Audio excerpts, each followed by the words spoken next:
This is Fox 5 Morning News. All right, Tucker, thank you very much. It's not a reality that people really want to think about, but a lot of marriages do end in divorce.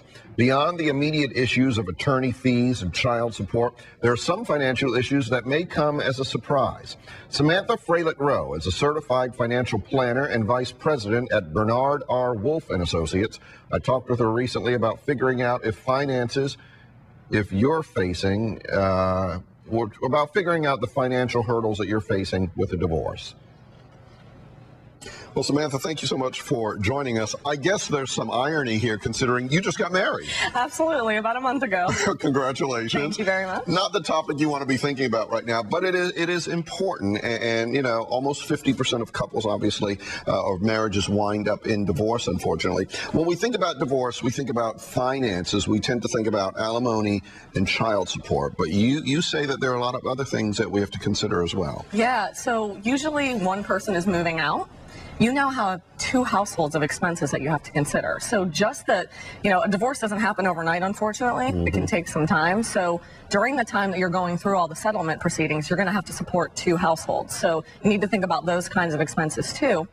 And you don't want to be penny wise and pound foolish when you're going through a divorce, because you need to be able to talk to legal experts or financial experts. Talk to a certified divorce planner, along with possibly an attorney, because what you need to look at is you need to look and make sure that the numbers that you're going over for the settlement not only work today, but 20 or 30 years down the line. And experts can be expensive, but again, you want to make sure you're not giving anything up that you may be entitled to. So you may need to spend some upfront money to make sure that the divorce works out for you in the long term. You hear people say, and I understand this because everyone wants it to be as simple as possible, if that's possible. And you hear people say all the time, let's just hire an attorney, they'll work it out in a couple hours and all of that. Is that realistic? It very rarely ends up being a couple of hours. The average divorce actually costs about $20,000. Wow. And I'm sure in areas such as ours, it's a little bit more expensive here, so you're probably looking at even higher than that. But even just a couple of hours, I mean, the average attorney fee, they usually charge a retainer, maybe $1,500 on the lower end. I've seen it as high as $10,000. And then you have an hourly fee, $225 to $500 is an hourly fee. So what kinds of things does one need to consider if you're going through an amicable divorce? Sometimes you do have those situations where the couple, the parties are getting along and all of that. But still, there's some other things that you have to consider. I know we're showing some of this now. Absolutely. So we already talked about the legal fees. Childcare especially.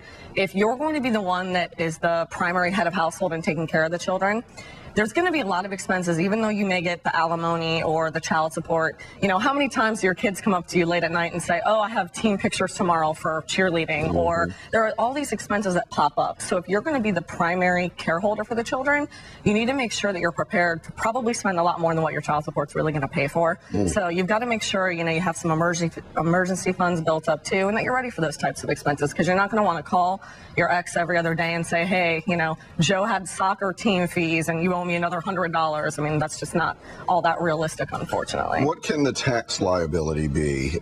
So there's a lot of things that can happen. So first of all, you're going from married filing jointly to single, most likely, or possibly head of household if you're going to have the children. But that changes things. Married filing jointly is lower than single, so you need to consider that your tax situation might be very different the following year. If you're making estimates, you may need to adjust those estimates, so you should definitely probably talk to an accountant before the end of the year. Everybody goes to see their accountant, January or February, and then it's too late to do anything for the prior year. So also, if you're going to sell a home, if you have a large embedded gain on the home, you need to make sure that you're considering what the taxable consequences are going to be of selling that home down the line. Because as a married couple, you get a $500,000 exclusion for the first $500,000 of gains.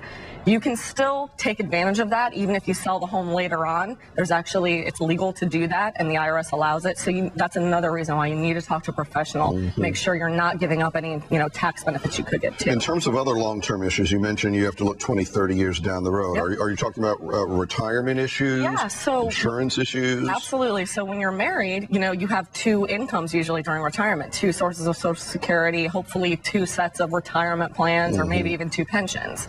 So you have to look at that. Now it's going to be cut in half, and your expenses are going to probably be different than they were while you were married as well. So you need to consider having a retirement plan possibly done, depending on your age, to figure out if the settlement works not just today and you're splitting everything 50-50, but that it works 20 or 30 years down the line for you. Also, a lot of married people aren't necessarily as concerned about long-term care insurance, for example. If you're not going to be married in the future, you may need to not be able to insure that expense. So you need not be able to self-insure that expense. You may need to look at getting long-term care. And unfortunately, that is just getting more and more expensive every day. It's very nice to meet you, but this has been very depressing.